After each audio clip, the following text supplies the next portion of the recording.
हाय दोस्तों, welcome to back my channel में ये कहानी का 15वां भाग लेकर आई हूँ। तो हम स्टोरी स्टार्ट करते हैं। आर्या सबको इग्नोर कर बोली, ओह दादी ऐसे टोका मत करो, मेरा काम खराब हो जाएगा। तुम्हें सिर्फ कॉलेज जाने की परमिशन मिली है, घर से कॉलेज, कॉलेज से घर के अलावा कहीं नहीं। ईशान सीढ़ियों से नीचे आते हुए बोला। आर्या घूर के ईशान को देख शहर को देखती है। शहर बिना कुछ कहे किचन में चली जाती है।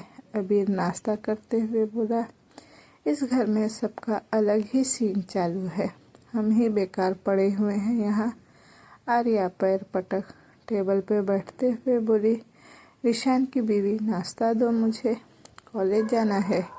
ईशान भी डाइनिंग टेबल पे बैठ जाता है और सबको खाने का इशारा करता है। शहर जोर जोर से सामान पटकते हुए खाना सर्व कर रही थी। ये देख, अनीश धीरे से बोला, आज इस घर में कुश्ती का माहौल क्यों बना हुआ है? अबीर हंसते हुए बोला, अपनी फैमिली से पूछ लो, तुम कल क्या रायता फैला के गए थे यहाँ? अनीश चौंकते हुए बोला, क्या हुआ है, सही से बताओ अबीर।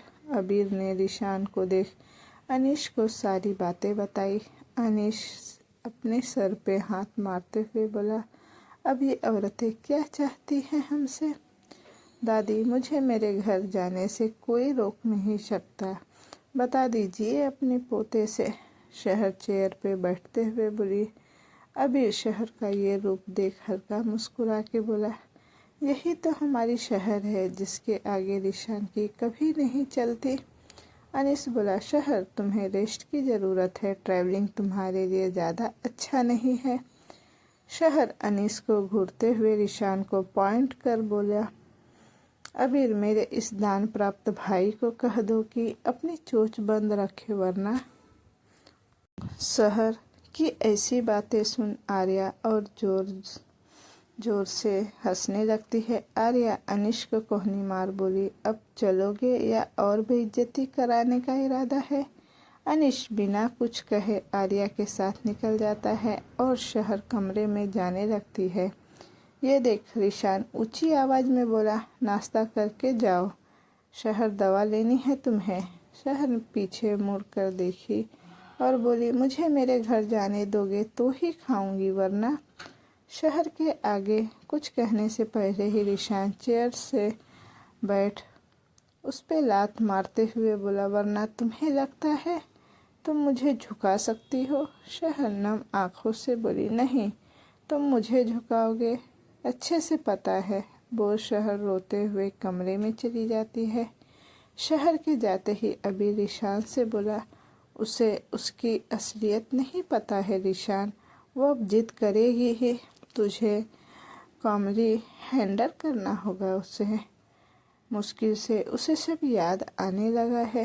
रमा जी भी अबीर का साथ देते हुए बोली, हाँ मेरे बच्चे, तू उसके साथ ज़बरदस्ती मत कर, जाने दे उसे कुछ वक्त के लिए। ईशान बिना कुछ बोले कमरे में चला जाता है। निया अपने कमरे में बैठ कुछ पढ़ रही थी। राधा जी और अंतरा जी को कमरे में आता देख वो हैरानी से बोली, आप दोनों इतनी सुबह मेरे पास कैसे? अंतरा जी निया के पास आते हुए बोली, आज तेरे लिए खास दिन जो है मेरे बच्चे। निया थोड़ा हैरानी से राधा जी को देखते है जो सिर झुकाए खड़ी थी। निया धीरे से बोली, दादी मैं कुछ समझी नहीं, खास दिन? हाँ, आज तुझे देखने लड़के वाले आ रहे हैं, शाम को तैयार रहना। अंतरा जी के बात पे निया उन्हें हैरानी से देखने लगती है। अंतरा निया के गाल पे हाथ रख बोली, शहर भी आ रही है शाम को। ब्लैक विला शहर कमरे में सारा सामान फेंक रही थी और ईशान गेट पे खड़ा उसकी हरकत को देख रहा था। ईशान आगे बढ़ा और एक फूलदान शहर को देते हुए बोला, इसे मेरे सिर पे मारो और चुपचाप घर में बैठो, कहीं नहीं जा रही हो तुम। शहर ने फूलदान को जमीन पे फेंका और बेड पे बैठ रोते हुए बोली, रिशान, तुम मेरे साथ हमेशा ऐसा क्यों करते हो? क्या हो जाएगा मैं सबसे मिल के चली आऊँगी तो? रिशान शहर के पास बैठते हुए बोला, वहाँ तुम सेफ बिल्कुल भी नहीं हो जान। मैं तुम्हें सिया को लेकर कोई रिस्क नहीं ले सकता। शहर रूंधे गले से बोली, फिर तुम ले चलो, तुम्हारे साथ तो सेफ हूँ ना मैं। रिशान अपनी जगह से उठते हुए बोला, रिशान कपूर का स्टैंडर्ड इतना नीचा नहीं है जो कहीं भी चल पड़े। शहर रिशान को जाता देख पीछे से चिल्लाकर बोली, फिर अबीर को भेज दो, उसको वैसे भी कोई काम नहीं है। आर्या कॉलेज आते ही विराग के केबिन में चली जाती है, पर वो उससे मिलता ही नहीं। आर्या पूरे कॉलेज में विराग को ढूंढ रही थी, तभी कोई उसे हाथ पकड़ खींचता है। आर्या मुस्कुरा के बोली, मुझे पता था तुम मुझे ज़रूर। आर्या सामने अंश को देख हैरानी से बोली, अंश तुम ये क्या बदतमीजी है? अंश डेविल स्माइल के साथ बोला, क्यों तुम मुझे नहीं तो किसे ढूंढ रही थी? आर्या अंश से अपना हाथ छुड़ाकर बोली, सोचा है तुमने अगर मेरे भाई को पता चला तो क्या होगा तुम्हारा? अंश मुस्कुरा के बोला, अच्छा क्या बताओगी तुम, और वो तुम्हारा भाई मान लेगा तुम्हारी बात? आर्या गुस्से से बिना कुछ बोले जाने लगी तो अंश ने फिर से आर्या का हाथ पकड़ा तो आर्या उसे एक थप्पड़ मारती है तो अंश दांत पीसते हुए आर्या को धक्का देता है।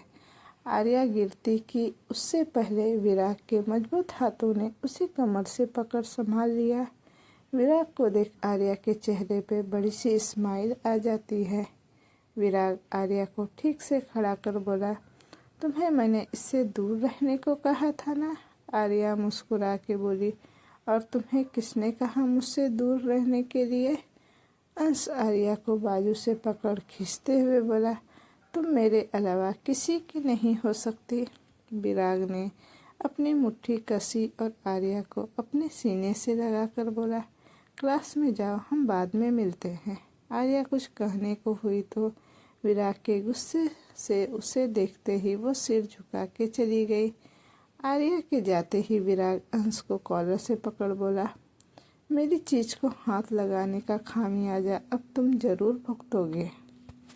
शाम का वक्त खन्ना हाउस हॉल में पूरी फैमिली थी और लड़के वालों से बातें कर रही थी। लड़के की माँ ने अंतरा जी से निया का पूछा तो सिया सिर झुका के उसे लेने चली गई। सीता निया को लेकर नीचे आती है और लड़के के पास बैठा देती है। राधा जी बस ये तमाशा देख अर्जुन के आने का इंतज़ार कर रही थी, जो कल शाम के बाद घर ही नहीं आया था। सब बातें कर ही रहे थे कि घर के सामने एक गाड़ी आकर रुकती है, जिसे देख राधा जी और सीता जी एक दूसरे को देख मुस्कुराते हैं। गाड़ी से उतर शहर अबीर के साथ घर में आती है, जिसे देख अंतरा जी विजय प्राप्ति की तरह मुस्कुराती है। साथ ही आदर्श जी भी। सीता और निया शहर को देख हैरान रह जाती है। शहर अंदर आकर सबसे मिलती है, पर निया और सिया को देख वो खुद भी हैरान रह जाती है। सीता शहर के गले लगते हुए बोली, शहर दीदू आप आ गए घर वापस? शहर अंतरा को देख हैरानी से बोली, दादी निया तो अनीश की बहन है ना? निया मुस्कुरा के बोली, तुम्हारी भी बहन हो शहर? शहर कुछ पल के लिए शौक होते हुए बोली, मतलब अनीश मेरा भाई है? निया नम आँखों से हाँ में सिर हिलाती है तो शहर की आंखों से आंसू बह ही जाते हैं। अंतरा जी नाटक करते हुए बोली, शहर बच्चा बहुत हुआ अब रोना धोना, अब मेहमानों से मिलो। ये है मिस्टर और मिसेस बत्रा, जो अपने बेटे नितिन के लिए निया का रिश्ता लेकर आए हैं। दूर खड़ा अबीर ये सुनते ही हैरानी से निया को देखता है, जिसने अभी तक उसे देखा ही नहीं था। शहर जैसे ही मिसेस बत्रा के पैर छूने आगे बढ़ती है, वो दूर होते हुए घिन से बोली, माँ जी हम आपकी इज्जत करते हैं, पर आपको एक तवायफ की बेटी को ऐसे शुभ मौके पे नहीं बुलाना चाहिए था। तवायफ सुनते ही मानो शहर के पैरों तले जमीन खिसक गई हो। वो अपनी जगह पे बुत बने खड़ी रह गई। अंतरा जी गुस्से से बोली, शोभा, तुम मेरे सामने मेरी पोती और बहू की बेइज्जती कर सकती रही हो। हमने तुम्हें इसलिए नहीं बुलाया है यहाँ। मिसेस बद्रा बोली, माँ जी, किसी के कुछ भी कहने से सच नहीं बदल जाएगा और हमें अब ये रिश्ता मंजूर नहीं। मनहूस है ये लड़की जिसने अपने बाप और परिवार को बर्बाद कर दिया। मिसेस बद्रा के बातों से अंतरा जी और आदर्श जी मन ही मन खुश हो रहे थे। आखिर उनका प्लान काम जो कर गया।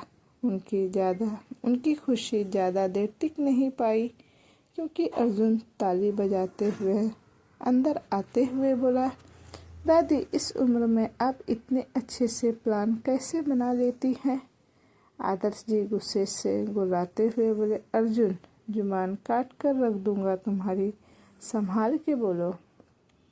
अर्जुन गुस्से से निया के सामने आया और उसे हाथ पकड़ बद्रा के बीच से उठाते हुए बोला, मैं तुम्हें गाय कहता हूँ तो क्या तुम सच में गाय हो जैसे हर किसी के बात पे सिर हिलाओगी? अजय जी अर्जुन पे गुस्सा करते हुए बोले, अर्जुन, निया मेरी बेटी है, उसकी ज़िंदगी का फैसला लेने का हक सिर्फ मुझे है। अर्जुन फिंगर पॉइंट करते हुए बोला, ये हक की बात दोबारा मेरे सामने मत करना अजय खन्ना। कोई हक है तो निभाया गया नहीं आपसे। अब हक याद आ रहा है आपको? अबीर ये सब ड्रामा देख शहर के पास जाकर बोला, हमें चलना चाहिए शहर। शहर अबीर को देख ना में सिर हिलाते हुए बोली, यहाँ हो क्या रहा है? कोई बताएगा मुझे? दादी आप बोलिए, ये सब क्या है? अर्जुन, जिसने अभी तक शहर को देखा ही न था, वो शहर को देख बिफरते हुए बोला, तुम यहाँ क्या कर रही हो? किसने बुलाया तुम्हें? यहाँ से निकलो तुम अभी। निया अर्जुन को रोकते हुए बोली, अर्जुन, वो हमारी शहर है, तुम ऐसे बात नहीं कर सकते उससे। सिया जो साइड पे खड़ी वो अर्जुन के आगे आकर कमर पे दोनों हाथ रख बोली, तुम गंदे अंकल, मेरी शहर से बदतमीजी से बात करो वरना तुम्हारे मुंह में मैं इंक फेंक दूंगी। अर्जुन ने सिया को देखा पर कुछ कहा नहीं। अभी सिया को जल्दी से गोद में उठाते हुए बोला, शहर चलो अब यहाँ से। अंतरा जी बोली, ऐसे कैसे? हमारी बच्ची हमसे मिल तो ले ठीक से पहले बेटे। मिसेस बद्रा बोली, ये लड़की यहाँ रहेगी तो? माँ जी आप हमें माफ़ करें, एक तवायफ की इससे पहले कुछ। मिसेस बद्रा कुछ कहती कि अर्जुन अपनी ब्लडी शॉट आंखों से घूरते हुए बोला, अगर किसी ने भी मेरी शहर के या मेरी ताया जी के बारे में कोई बकवास की तो वो यहाँ से अपने पैरों पे नहीं जाएगा। शहर अर्जुन की बात पे हैरान थे। अभी तो वो उसे जाने को बोल रहा था और अभी शहर के दिमाग में कुछ धुंधली यादें फिर एक बार आने लगी। उसे ये बातें, ये सीन देखी हुई सी लग रही थी। शहर अपने सिर पे हाथ रख चीखते हुए बोली, नहीं नहीं प्लीज़ तुम सब शांत हो जाओ, मेरा सर फट जाएगा। सब हैरानी से शहर को देखने लगे। अबीर जल्दी निया को सिया को देते हुए शहर को पकड़कर बोला, शहर अभी चलो यहाँ से, तुम ठीक नहीं हो। अंतरा जी आगे आते हुए बोली, अब जब शहर अपने घर आ गई है तो मैं चाहती हूँ वो कुछ वक्त हमारे साथ रहे। राधा जी भी अंतरा जी के हाँ में हाँ मिलाते हुए बोली, हाँ शहर बेटा, कुछ दिनों के लिए रुक जाओ ना हमारे पास। अबीर जल्दी से बोला, ऐसा नहीं हो सकता शहर, तुम नहीं रुक सकती, चलो अभी वरना। रिशान शहर अबीर को रोकते हुए बोली, मुझे रुकना है यहाँ पर, प्लीज़ अबीर। रिशान तुम्हारी बात ज़रूर सुनेगा, मुझे पता है। अबीर के पास कहने को कुछ नहीं था। उसने एक नज़र निया को देखा और वहाँ से निकल गया।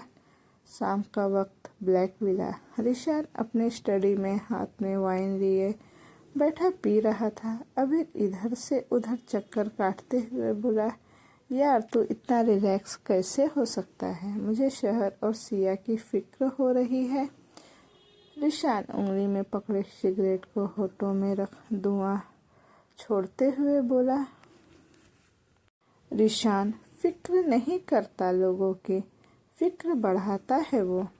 अबीर हैरानी से बोला, तो गुस्सा नहीं है शहर के वहाँ होने से? रिशान नाव में सिर हिलाते हुए बोला, उसे अब सब पता चलाना होगा। अब वक्त आ गया है उसे सब याद आने का। अबीर गुस्से से बोला, वो लोग उसके लिए सही नहीं है रिशान। तुझे अच्छे से पता है सार्थक की लड़ाई शहर को उनसे दूर रखने की थी। अब तू क्या चाहता है? रिशान बिना किसी भाव के बोला, सच बताना चाहता हूँ, जो उसे मेरे मुंह से झूठ ही लगेगी और वो वहाँ सेफ है। उसका वो भाई अर्जुन उसे बाप की तरह प्रोटेक्ट करेगा वहाँ। अबीर तुझे इतना यकीन क्यों है? रिशान अपनी जगह से उठते हुए बोला, मुझे यकीन है खन्ना पे, वो ये काम जरूर करेंगे। बोल रिशान सीधा अपने कमरे की तरफ चला जाता है। खन्ना हाउस। शहर और शियानिया के कमरे में बैठे सब एक दूसरे से बात कर रहे थे और शियानिया के साथ खेलने में बिजी थी। सीता शहर को गले से लगाए बोली, शहर दीदू, हमने आपको इतने साल बहुत मिस किया। शहर रूंधे गले से बोली, काश मैं भी आप सबको याद कर पाती, मुझे तो कुछ भी याद नहीं है। राधा जी शहर के गाल पे हाथ रख बोली, तो क्या हुआ, दिल में तो हमारे पास थी ना तुम बच्चे। शहर हाँ में सिर हिलाती है। तभी सिया निया से बोली, निया मासी मुझे भूख लगी है। राधा जी सिया को गोद में उठाते हुए बोली, मेरे बच्चे को क्या खाना है अपने दादू के हाथों का? सिया को सोचते हुए बोली, वो मैं किचन में जाकर डिसाइड करूँगी दादी। सीता हंसते हुए बोली, अरे ये तो बिल्कुल शहर दीदी जैसी है। शहर निया को देखते हुए बोली, निया तुम्हारे मम्मी पापा कहाँ हैं? मैं उनसे मिली ही नहीं। शहर की इस बात पे वो तीनों चुप हो जाती है। तभी पीछे से अर्जुन आते हुए बोला, हमारे मम्मी पापा नहीं हैं, जो है वो राधा माँ है। तो रहना है रहो, ज़्यादा घुसने की ज़रूरत नहीं है हमारे मामले में। शहर को अर्जुन की बात का काफ़ी बुरा लगता है।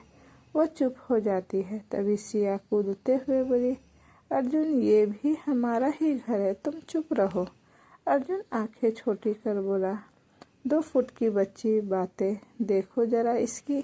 सिया अर्जुन के सामने आकर बोली, तुम 6 फुट के हो, तुम्हें तमीज नहीं छोटे बच्चों से क्या बात करनी है?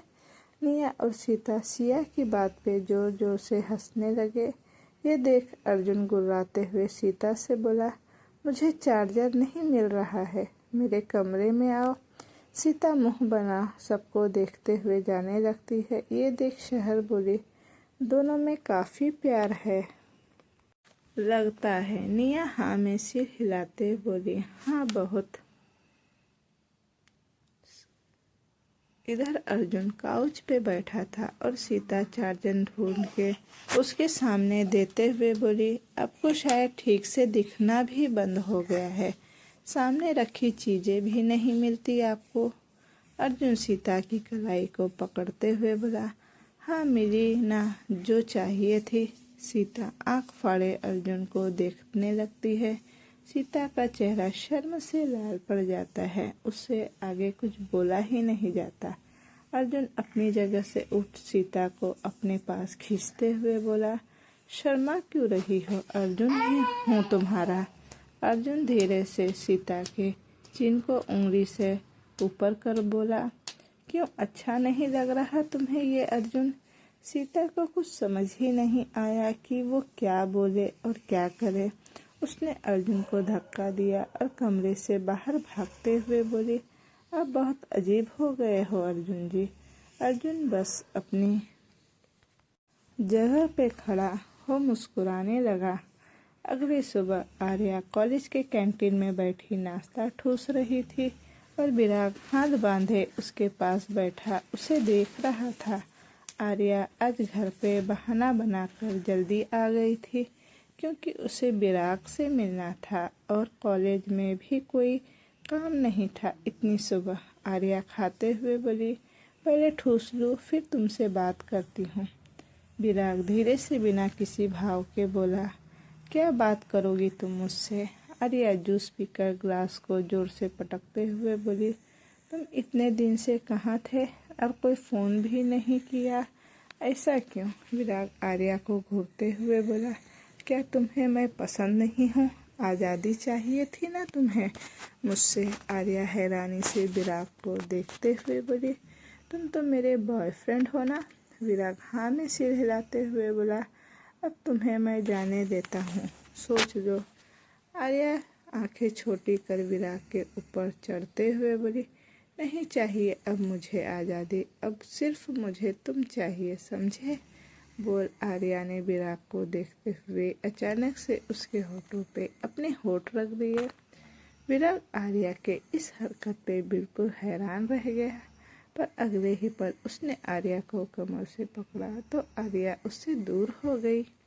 विराग शरारती अंदाज में मुस्कुरा के बोला, अब क्या हुआ? तुम्हें बिल्कुल किस करना नहीं आता बेबी डॉल? शर्म से आर्या के गाल लाल पड़ गए। वो नजरें झुकाए धीरे से बोली, मुझे दाने दो विराग। विराग ना में सिर हिलाया और आर्या को गोद में लिए ही खड़ा होकर चलते हुए बोला, आज तुम्हें किस का लेसन सिखा कर ही छोड़ूंगा। आर्या आंखें बड़ी कर विराग को देखने लगी और विराग उसे कॉलेज के पीछे गार्डन में ले जाने लगा जहाँ कोई आता जाता न था। Black villa. रिशान जब कमरे में आया नीचे तो हॉल में पैकिंग बैग्स देख हैरानी से बीना से पूछा, ये बैग्स किसके हैं? रमा जी कमरे में तैयार होकर आते हुए बोली, मेरे हैं, जा रही हूँ मैं अब। रिशान मुस्कुरा के बोला, तो खत्म हो गए आपके शौक बहू को ले जाने की? रमा जी आंखें छोटी कर बोली, तू चुप कर, राखी है कल की तैयारी करनी है मुझे, इसलिए जा रही हूँ यहाँ से। रिशान कुछ सोचते हुए बोला, इस राखी बहुत कुछ होने वाला है। रमा जी अनीश को अपने साथ चलने का इशारा कर बोली, शहर को साथ लेकर आएगा, तू समझा रिश? अभी रिशान के चेहरे की स्माइल देखकर बोला, क्या चल रहा है तेरे दिमाग में? रिशान मुस्कुरा के बोला, 4 साल पहले इस राखी ने मुझसे सब कुछ छीना था, अब 4 साल बाद मुझे फिर सब कुछ वापस भी मिल जाएगा। रिशान की बात सुन अबीर कुछ सोचने लगा। पास्ट में 4 साल पहले रिशान और राइमा के जाने के बाद जब अबीर सार्थक के पीछे शहर के वार्ड में घुसा तो शहर बेड पे बैठी थी। सार्थक शहर के सामने खड़ा होकर अपनी बेजान सी बहन को देख रहा था। अबीर शहर के पास आते हुए बोला, शहर अब तुम कैसा महसूस कर रही हो? शहर अबीर को बिना किसी भाव के देख बोली, डॉक्टर क्या आप मुझे जानते हो? अबीर हाँ में सिर हिलाते हुए बोला, हाँ तुम शहर खन्ना हो, देखो ये तुम्हारा भाई सार्थक है। शहर ने सार्थक को देखा जो उसे ही देख रहा था। शहर नम आंखों से बोली, मुझे कुछ याद क्यों नहीं है, मैं इन्हें क्यों नहीं पहचान पा रही हूँ डॉक्टर? सार्थक शहर के पास बैठ बोला, सहू मैं सार्थक तुम्हारा भाई, तुम मेरी बच्ची हो ना? शहर नम आंखों से सार्थक को गले लगा बोली, मुझे क्या हुआ है भाई, मुझे कुछ याद क्यों नहीं आ रहा? सार्थक शहर के आंसू पोंछते हुए बोला, कुछ बातों का याद न रहना ही इंसान के दर्द को कम कर देता है, मत करो बीते हुए कल को यार। अबीर अपनी आंखों की नमी साफ करते हुए मुस्कुरा के बोला, शहर पता है आज क्या है? शहर ने ना में सिर हिलाया तो अबीर पास रखे एक बॉक्स को खोल शहर के आगे करते हुए बोला, अपनी जिंदगी की नई शुरुआत इस राखी को अपने भाई के हाथों में बांध के करो। सहर राखी को उठाते हुए बोली, मेरी इस नई शुरुआत ने मुझसे क्या क्या छीन लिया ये तो नहीं पता, पर जो अब है वो नायाब है। सार्थक मुस्कुरा के हाँ में सिर हिलाते हुए बोला, जो छीना उसका अफसोस मत करो, जो है उसकी कदर करो। अभी प्रेजेंट में अबीर के आंखों में आज फिर एक बार नमी थी, जिसे साफ करते हुए बोला, ये 4 साल सच में काफ़ी भारी थे हमारे लिए। शायद ये राखी तुमसे छीनी हर चीज़ तुम्हें लौटा दे शहर। सिवाय सार्थक और अबीर के चुप होते ही रिशान बोल पड़ा, सार्थक के सिवा सब कुछ वापस करूँगा उसे, उसकी हर खुशी जिसकी वो हकदार है। रात का वक्त शहर राधा जी और सीता के साथ बैठ सुबह राखी की तैयारी कर रही थी।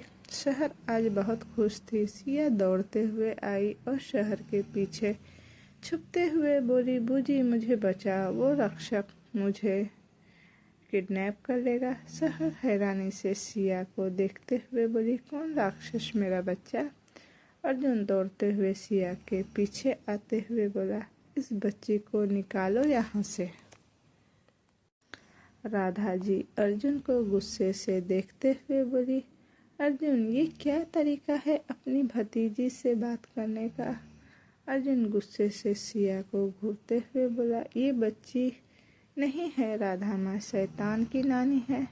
अपनी माँ शहर हैरानी से बोली, अर्जुन तुम कैसे सिया की माँ को जानते हो? अर्जुन शौक रह गया, क्योंकि फ्लो में वो क्या बोल गया उसे पता ही नहीं चला। राधा जी को भी समझ नहीं आ रहा था कि वो क्या बोले। अंतरा जी अंदर आते हुए बोली, इस घर की बहू थी रायमा, कैसे न जाने शहर। शहर शांत भाव से बोली, हाँ मुझे तो कुछ याद ही नहीं। अंतरा जी कल हम राखी मनाने कपूर हाउस चलेंगे। शहर शौक से बोली, पर दादी क्यों? अंतरा जी मुस्कुरा के बोली, हमें इनविटेशन आया है बच्चा, जाना तो होगा ही ना। अर्जुन को अंतरा जी की बातें समझ में आ रही थी। वो गुस्से से बोला, मैं वहाँ नहीं जा रहा। अंतरा जी बोली, जाना होगा अर्जुन मुझे। अगली सुबह रिशान आज सुबह सुबह कपूर हाउस आ गया था और सारी तैयारी भी कर चुका था। रायमा भी आज बहुत खुश थी। रायमा बालकनी से खड़े होकर मुस्कुरा के रिशान को देख रही थी। पीछे से रागिनी जी आते हुए बोली, तुम लोगों की खुशी मुझसे बर्दाश्त नहीं होती बेटी। रायमा रागिनी जी को गुस्से से देख बोली, आप दुनिया की वो पहली माँ हो जिसने अपने बच्चे की खुशी राश नहीं आती। रागिनी हाथ बांध रिशान को देखते हुए बोली, आज तुम्हारी खुशी यहीं तक सीमित है बेटी, कुछ पलों में तुम फिर बिखर जाओगी। रायमा हैरानी से बोली, क्या मतलब है आपका? रागिनी जी रिशान से पूछ लो, मतलब हमारी खुशी आज वो बिखरेगा मोतियों की तरह। रायमा बस रागिनी जी को जाता देख एक नज़र रिशान को देखती है, जिसके चेहरे पे खुशी थी आज जो 4 सालों में शायद ही किसी ने देखी होगी।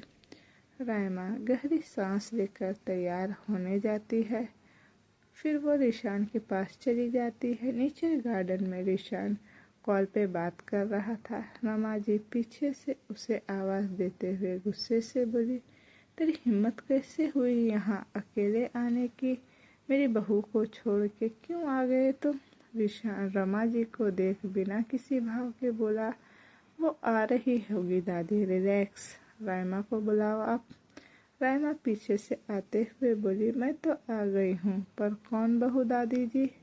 हैरानी से रायमा को देख रिशान को देखती है तो रिशान उन्हें शांत रहने का इशारा करता है। रिशान रायमा के पास जाकर बोला, तुम्हें किसी खास इंसान से मिलवाना है। आर्या कूद के आते हुए बोली, हाँ रायू दीदी आप बहुत खास हो। हाँ वो बहुत खास है, तुम खुश हो जाओगी। रायमा को रागिनी की बात याद आ गई। रायमा को सोच में डुबा दे रिशान बोला, कहाँ हो गई, चलो मुझे राखी बांधो। आर्या जल्दी से बोली, मुझे पहले बांधना है। राइमा राखी हाथ में लेते हुए बोली, सॉरी पर यह हक मुझसे कोई नहीं छीन सकता। आर्या मुंह बना बोली, ये गलत है दीदू, मुझे पहले बांधना था ना। रमा जी आर्या के सिर पे हाथ फेरते हुए बोली, कोई बात नहीं मेरी बच्ची, वो बड़ी है, उसका हक पहले आता है। आर्या रोनी शक्ल बना रिशान को राखी बांध हाथ आगे कर बोली, मुझे पूरे 1 साल की पॉकेट मनी अभी चाहिए। राइमा और रमा जी हैरानी से उसे देखते हुए बोली। तो आर्या जल्दी से बोली, हाँ 1 साल तक फिर मैं कोई भी कांड करूँ कोई प्रॉब्लम नहीं होगी। रिशान 2 बॉक्स निकाल दोनों के हाथों में देते हुए बोला, अभी इसी से काम चलाओ तुम दोनों। आर्या ने जल्दी से बॉक्स खोली तो उसमें एक डायमंड की नेकलेस थी जो बहुत ही ज़्यादा सुंदर थी। आर्या खुश होकर बोली, ये मेरी है, अगर मैं इसे बेचूं तो। आर्या आगे कुछ कहती, खुद पे रिशान की नज़रें महसूस कर वो चुप हो जाती है। राइमा साइड में खड़े अनीश को देख बोली, तुम्हें क्या इनवाइट करूं अनी अब राखी नहीं बंधवानी तुम्हें। अनीश मुस्कुराया और आगे आया तो राइमा ने अनीश को राखी बांधी। ये देख आर्या बोली, सोचना भी मत कोई, ये मेरा दोस्त है। अनीश भी वैसे ही बोला, मैं तुमसे बंधवाना भी नहीं चाहता पर मुझसे तो बंधवाओगे ना भाई। पीछे से खन्ना फैमिली के साथ आती हुई शहर ने कहा। अनीश शहर के मुंह से भाई सुन हैरान रह गया। वहीं राइमा भी शहर को देख हैरानी से अंतरा जी और रमा जी को देखने लगी। फिर अंतरा जी ने रमा जी को नमस्ते कर रिशान से बोली, मुझे तो लगा यहाँ पूरा शहर होगा, लेकिन लगता है तुमने सिर्फ हमारे लिए पार्टी ऑर्गेनाइज की है। कोई कुछ कहता या सुनता सबके बीच राइमा चीख उठी और शहर को धक्का देते हुए बोली, क्यों आई हो यहाँ, क्या चाहिए अब तुम्हें हमसे, सब कुछ तो छीन लिया तुमने मुझसे मेरा। सब राइमा को देख हैरान थे। शहर खुद शौक थी। उसने रिशान को देखा जो बिल्कुल शांत सा था। अनीश राइमा को संभालते हुए बोला, दी वो शहर है हमारी शहर, आपको क्या हो गया। राइमा पागलों की तरह चीखने चिल्लाने लगी पर रिशान चुप था और शहर कुछ समझ ही नहीं पा रही थी कि क्या हो रहा है। वो डरते हुए बोली, रिशान ये कौन और आप सब लोग ये क्या बोल रही है। राइमा चीखते हुए बोली, मेरा सार्थक कहाँ है, बोलो हाँ कहाँ है। छीन कर ले गई थी ना तुम उससे, मुझे दूर कर दिया तुमने। शहर हैरानी से बोली, आप सार्थक भाई को कैसे जानती हो। राइमा जोर जोर से हंसते हुए बोली, मेरा सार्थक है वो, मेरा सब कुछ है। रिशान राइमा को अपनी तरफ घुमा सख्त भाव के साथ बोला, है नहीं था वो, सार्थक मर चुका है अब। शहर के ये अल्फाज सुन राइमा वहीं ज़मीन पे गिर पड़ी और पागलों की तरह चीखते हुए बोली, इसने मुझसे मेरा सब कुछ छीन लिया, पहले मेरा बच्चा अब मेरा सार्थक। आज हम सब जहाँ भी है सिर्फ तुम्हारी वजह से है, क्यों नहीं चली जाती तुम हमारी ज़िंदगी से। शहर चिल्लाकर बोली, मैंने कुछ नहीं किया, तुम्हारे अपने भाई ने मारा है मेरे सार्थक भाई को। राइमा ये सुन बिल्कुल चुप हो जाती है और रिशान को देखती है जो अब भी बिना किसी भाव के खड़ा था। अबीर आगे आकर बोला, शहर रिशान सार्थक को मार ही नहीं सकता, जान बसती थी दोनों की एक दूसरे में। शहर हैरानी से बोली, पर मैंने खुद उन्हें लोगों को भाई की लाश के पास देखा था और भाई ने मुझे कुछ बताना चाहते थे। अनीश शहर के चेहरे को अपने हाथ में लेकर बोला, नहीं सहू, तुम्हें झूठ दिखाया गया है सिर्फ रिशान के खिलाफ करने के लिए। शहर नम आंखों से बोली, अनी तुम तो मेरे भाई हो ना, फिर क्यों इसकी साइड ले रहे हो। अनीस फिर बोला, सहू बच्चा, ये सच है, सार्थक को रिशान ने नहीं मारा और ना ही मार सकता है। रायमा को अब दौरे आने लगे थे। वो तब तक रमा जी और रागिनी रायमा को समझाते हुए बोली, बेटा शहर ने कुछ नहीं किया, ये सब तो किस्मत का खेल था। रायमा जी रोते हुए बोली, नहीं दादी नहीं, सब इसकी वजह से हुआ, इसकी गलती है सब, जो ये एक तवायफ के कोख से पैदा हुई। शहर दंग रह गई ये सारी बातें सुन। उसके मुंह से मानो जबान ही छीन ली गई हो किसी ने। अर्जुन जो कब से ये सब तमाशा देख रहा था, वो बोला, थोड़ी अपनी तरफ भी देख लो। तुम्हारी माँ ने क्या किया था 4 साल पहले मेरी दादी के साथ मिलकर। शहर पाक है, उसकी माँ एक नेक दिल की औरत थी, पर सार्थक को तो इसने छीन लिया था ना मुझसे। रायमा शहर को जलती हुई आंखों से देख बोली। शहर रिशान की तरफ मुड़कर बोली, बहुत हुआ ये तमाशा। रिशान, अब मुझे सच जानना है और मुझे सच तुम बताओगे। रिशान डेविल स्माइल करके बोला, तुम्हारी फैमिली खुद सच बताएगी तुम्हें, मैं नहीं। रायमा बोली, सच सुनना है तुम्हें?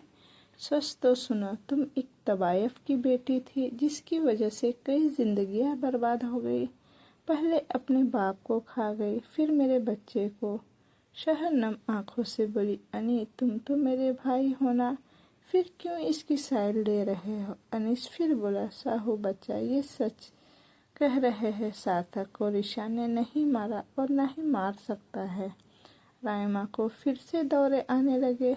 वो अपनी जगह से उठी और जाकर शहर का गला पकड़कर बोली, मुझे मेरा पति बच्चा वापस कर, आज तुम्हें मैं नहीं छोड़ूंगी। मेरी खुशियाँ तुमने बर्बाद कर दी। रिशान और अनीश ने शहर रायमा को अलग किया। अनीश किसी तरह रायमा को लेकर कमरे में गया और शहर से सकते हुए वहीं रिशान की बाहों में आंखें बंद कर लेटी हुई थी। अंतरा जी बोली, शायद अब तमाशा खत्म हो चुका है, तो हमें चलना चाहिए। रिशान बोला, अब तो तुम लोग अपने दिन गिनना शुरू करो, मुझे जो करना था वो मैं कर चुका हूँ। अंतरा जी जाते हुए बोली, पहले की तरह इस बार भी जीत मेरी ही होगी, अब हम चलते हैं। निया जल्दी से बोली, मुझे शहर के पास रुकना है दादी, उसे मेरी ज़रूरत है। अंतरा जी मुस्कुराते हुए बोली, बिल्कुल मेरी बच्ची। सबके जाते ही अबीर बोला, तूने ये सब क्यों किया रिश? तुझे रायमा की हालत पता थी और शहर की भी। रिशान शहर को अपनी बाहों में उठाकर बोला, जरूरी था अबीर। रिशान कुछ सोच के कदम आगे बढ़ा लेता है। रात का वक्त, खन्ना हाउस। अंतरा जी कमरे में माहौल सजा था। मयंक इधर उधर चक्कर काटते हुए बोला, यार दादी, क्या ज़रूरत थी शहर को लेकर जाने की? रोक दिया था ना रिशान ने उसे। आदर्श जी बोले, हाँ मयंक सही बोल रहा है, यही सही वक्त था शहर को रिशान के खिलाफ कर मयंक से शादी कराने का। अंतरा जी मुस्कुरा के बोली, रिशान ने इतनी प्लानिंग करके शहर को सब याद आ जाए, इसकी वजह पर उसे क्या पता था उसका दाव ही उसी पर भारी पड़ने वाला है। मैं हैरानी से बोला, दादी ऐसा क्या किया तुमने? अंतरा जी, शहर खुद वापस आएगी, यहाँ देखते जाओ सिर्फ। बाहर खड़ा अर्जुन ये सब सुन मन में बोला, दादी इतिहास दोहराता है, इस बार मैं ऐसा कुछ होने ही नहीं दूंगा। मैं अपनी शहर को बचा के रखूंगा। ऐसा बोल वो किसी को फ़ोन कर गाड़ी लेकर वहाँ से निकल जाता है। कपूर हाउस। शहर धीरे धीरे अपनी आंखें खोलती है तो सबसे पहले उसे सफ़ेद सीलिंग दिखती है। कुछ पल उसे घूरने के बाद शहर अपने नज़र इधर उधर फेरती है तो उसे अपनी दाई तरफ बिना किसी भाव के खड़ा रिशान दिखता है, जो एकटक उसे ही देख रहा था। फिर उसकी नज़र सामने अनीश और निया पे जाती है, जिन्हें देख शहर झटके से उठ के उनके सामने खड़ी हो जाती है। शहर झटके से निया अनिश को गले लगाकर बोली, मैंने हर पल तुम दोनों को याद किया, पर हम मजबूर थे, हमें तुम सबने दूर रखना। पर निया और अनीश हैरान होते हुए पर वो कुछ बोले नहीं। अनीश शहर के पीठ में हाथ फेरते हुए बोला, अब तो हम साथ हैं ना, फिर और क्या ही चाहिए हमें। शहर नम आंखों से उन्हें देखते हुए हाँ में सिर हिलाती है। फिर वो रमा जी की तरफ देखकर बोलती है, माँ मैंने आपको बहुत मिस किया, आपका ख्याल रखूंगी ऐसा वादा किया था, पर मैं नहीं रख पाई। शहर की ये बातें सुन अब सब हैरान थे, क्योंकि ये सारी बातें तो वो उसकी याददाश्त जाने से पहले हुई थी। फिर शहर ईशान की तरफ मुड़ उसके सामने जाकर उसकी आंखों में देखने लगी, जो उसे ही देख रहा था। शहर ने हाथ उठा के ईशान के चेहरे को पकड़ा, फिर धीरे से अपने पैरों को ऊपर कर उसके माथे को चूम कर बोली, ईशान बस उसे हैरानी से देखता रह गया। शहर ने उसे ईशान बोला। ईशान शहर को कमर से पकड़ गले से लगाते हुए बोला, शहर तुम्हें सब कुछ याद आ गया। शहर भी ईशान को और जोर से गले लगाते हुए हाँ में बोली। सब की आंखें नम थी और होठों में मुस्कुराहट थी। अबीर अपनी नमी साफ करते हुए बोला, शायद अब ये क्रूल से फिर एक बार तुम्हारा ईशान बन जाए शहर। अबीर शहर ईशान से अलग हो अबीर को देखते हुए बोली, हाँ उन पर डॉक्टर साहब। अबीर हंसते हुए बोला, आह तुम फिर से शुरू हो गई शहर, पर मैंने तुम्हारी ये जुबान बहुत मिस की सुसु। अबीर सबको देखते हुए बोला, तुम दोनों को बात करनी चाहिए, 4 साल दूर रहे हो तुम दोनों, अब हम चलते हैं। शहर हैरानी से बोली, 4 साल? मैं कुछ समझी नहीं। रमा जी ईशान को कुछ इशारा कर शहर के माथे पे हाथ फेरते हुए बोली, तू आराम कर अभी मेरे बच्चे, हम सुबह बात करेंगे। ऐसे कैसे मुझसे मिले बिना ये आराम कर सकती है। सबने मुड़ के देखा तो अर्जुन नम आंखों के साथ खड़ा था। शहर दौड़ के अर्जुन के गले लगते हुए बोली, मैंने सबसे ज़्यादा मिस आपको किया टॉम भाई। अर्जुन हैरानी से बोला, क्या तुम्हें सब कुछ याद आ गया? शहर अर्जुन से अलग होते हुए मुंह बनाकर बोली, क्या नहीं याद आना चाहिए था मुझे सब कुछ? अर्जुन ना में सिर हिलाता है तो शहर उसे मारते हुए बोली, गंदे वाले टॉम हो तुम। दोनों बातें कर ही रहे थे कि ईशान आगे आया और शहर को कमर से पकड़ अपने करीब करते हुए बोला, अब तुम सब जा सकते हो यहाँ से। ईशान ने ये बात इतनी सख्ती से बोली थी कि सब वहाँ से जाने लगे। शहर हैरानी से ईशान को देखने लगी। ईशान शहर को फिर एक बार गले से लगा बोला, तुम सिर्फ मेरी हो, इस बार हमें कोई अलग नहीं कर सकता। तो दोस्तों ये कहानी अब मैं यहीं तक रहने देती हूँ। इसका नेक्स्ट पार्ट मैं जल्द ही अपलोड करूँगी। आपको स्टोरी कैसी लगी कमेंट करके बताना, और ऐसी ही स्टोरी चाहिए तो मेरे चैनल को लाइक शेयर एंड सब्सक्राइब ज़रूर कीजिएगा। Bye bye.